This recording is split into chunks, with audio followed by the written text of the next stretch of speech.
ಆಗ ನೀವ್ ಈ ರೀತಿ ಮಾತಾಡಿರ್ಲಿಲ್ಲ ಸರ್. ಯಾರ್ ನಿಮ್ ಮಾತ್ ಕೇಳಲ್ವೋ ಅವ್ರನ್ನ ಕೆಲ್ಸದಿಂದ ಕಿತ್ತಾಕ್ತೀನಿ ಅಂತ ಹೇಳಿದ್ರಿ. ಅಷ್ಟು ಸುಲಭವಾಗಿ ನಮ್ಮನ್ನ ಕೆಲ್ಸದಿಂದ ಕಿತ್ತಾಕ್ತೀರಾ ಅಂದ್ರೆ ನಾವ್ ಯಾಕೆ ಕೆಲಸ ಮಾಡ್ಬೇಕು?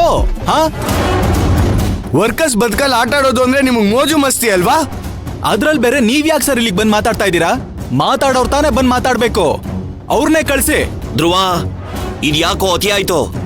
ಅತಿ ಅಲ್ಲ, ಇದನ್ನ ಕೊಬ್ಬು ಅಂತಾರೆ. ನೀವ್ ಏನಾದ್ರೂ ಅನ್ಕೊಳ್ಳಿ ಸರ್, ನಮಗ್ ಬೇಕಾಗಿರೋದ್ ನ್ಯಾಯ ಅಷ್ಟೇ. ಧ್ರುವ, ನಿನ್ನ ಹತ್ರ ಪರ್ಸನಲ್ ಆಗಿ ಮಾತಾಡ್ಬೇಕು. ಒಂದ್ ನಿಮಿಷ ಬಾ ಒಳಗೆ. ಸರ್, ಧ್ರುವನ್ ಮಾತ್ರ ಏನಕ್ಕೆ ಒಳಗಡೆ ಕರೀತಾ ಇದ್ದೀರಾ? ನಾವೆಲ್ಲರೂ ಸೇರಿ ಪ್ರತಿಭಟನೆ ಮಾಡ್ತಾ ಇರೋದು. ಅವ್ರ ಹತ್ರ ಮಾತಾಡುವಂತದ್ದೇನಿದೆ?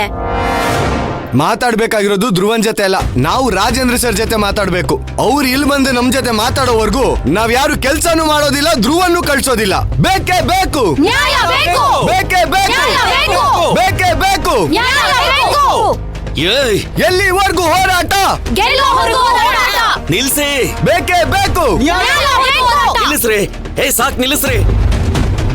ನಾನು ಹೇಳೋ ಸ್ವಲ್ಪ ತಾಳ್ಮೆಯಿಂದ ಕೇಳಿ. ಸದ್ಯಕ್ಕೆ ರಾಜೇಂದ್ರ ಸರ್ ಸಿಗಲ್ಲ. ಅವ್ರು ಮೀಟಿಂಗ್ ಮೇಲೆ ಹೊರಗಡೆ ಹೋಗಿದ್ದಾರೆ. ಸದ್ಯಕ್ಕೆ ಸಿಗೋದು ಪುಷ್ಪಕ್ ಸರ್ ಮಾತ್ರ.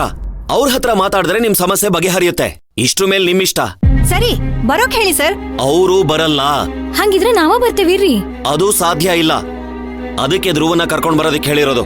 ಅವನ್ ಬಂದ್ ಮಾತಾಡ್ಲಿ. ನಾವು ಬರ್ತೀವ್ರಿ. ಧ್ರುವ ಒಬ್ಬನ್ ಜೊತೆನ ನಿಮ್ದೇನ್ರಿ ಮಾತಾ? ಈ ಸಮಸ್ಯೆ ನಮ್ದೆಲ್ಲಾರ್ದು ಐತಿ. ಹಂಗಿದ್ಮೇಲೆ ನಾವ್ ಅಟ್ಟೂರು ಬರ್ತೀವಿ. ಹೌದು, ನಾವು ಎಲ್ರು ಬರ್ತೀವಿ. ಏನಂತೀರ ಎಲ್ರು? ನಾವು ಎಲ್ರು ಬರ್ತೀವಿ ಸರ್. ಧ್ರುವನ್ ಜೊತೆ ನಾವು ಎಲ್ರು ಬರ್ತೀವಿ. ಧ್ರುವನ್ ಜೊತೆ ನಾವು ಬರ್ತೀವಿ ಸರ್. ಏಯ್, ಅಲ್ಲೇನ್ ಬೀಗ್ ರೂಟನ್ನ ಮಾಡಿಸ್ತಿದ್ದಾರೆ ನಿಮ್ಮನ್ ಕರ್ಕೊಂಡ್ ಹೋಗಕ್ಕೆ. ಪುಷ್ಪಕ್ ಸರು ಧ್ರುವನ್ ಕರ್ಕೊಂಡ್ ಬರಕ್ ಹೇಳಿದ್ದಾರೆ.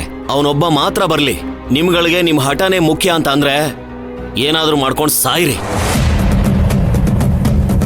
ಹೇಯ್ ಧ್ರುವ, ನೀನ್ ಬರ್ತೀಯಾ ಬರಲ್ವಾ? ಸರ್, ಒಂದ್ ನಿಮಿಷ, ನಾನ್ ಬರ್ತೀನಿ.